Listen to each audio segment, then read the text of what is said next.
With one of my online students, Phil, the other day, and we were talking about his golf and lots of the positive things, the areas that we can improve upon, and Phil kind of highlighted that if he could miss a few shots less left, he's a little bit worried about that left miss, then that would give him a bit of confidence. And Phil does really good. He's got a really good backswing position, really good fundamentals. But one of the things that I was sort of highlighting to him was in the downswing position, you're lacking a little bit of rotation. And you see that the problem is if we have a really good backswing position, and we sort of start bringing the hands and arms nicely to the side of the body. But if we don't really rotate, then the only way the club can advance onto the back of the golf ball is to use more hands and arms. And the problem is, this is why we notice with professional golfers, they have lots of rotation through the ball. And the reason for this is because they theoretically have to use their hands and arms much less. So if I was to sort of highlight that, you can see the way that if I do just enough rotation to bring me back to square, the only way the club can advance onto the back of the ball is with hands and arms. If I continue to rotate my hips 45 degrees open, you can see the difference that it makes in terms of keeping the club face square.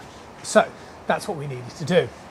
But the reason for this was because Phil had this strong idea that this sort of term separation and not allowing the chest to rotate, and this was really hindering him. So he kind of thought that he was only supposed to turn the lower body, the upper body wasn't supposed to move at all, and this would fundamentally explain why he was getting a little bit too stuck. And this happens quite a lot. And I think a really good drill, and this is something that lots of my online members will be very familiar of, as you can see here with another online student coming onto the screen, really good, making some really good strides inside their golf, but again, in that impact area, just looking a little bit squiffed. And the reason for this is because that lack of rotation through the ball. If you grab a bit of rope, you can do a a slip knot underneath the lead arm, as I'm demonstrating here, and take hold of the club. The point is let's say I was to use the example of Phil. If I only turn this much, the only way that club can advance is by an excessive amount of hands and arms, and the likelihood is this rope is going to go a little bit limp. If you continue to keep rotating, so you lead with the lower body, but you quickly follow it with upper body, can you see the difference in terms of I'm able to swing through with the piece of rope and keeping it taut? And this is why I think this is a really valuable drill.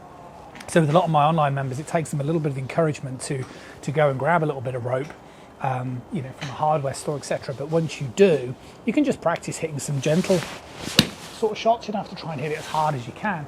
But what it will do is it will naturally figure out a way to get your chest moving to keep the tension inside the rope. See,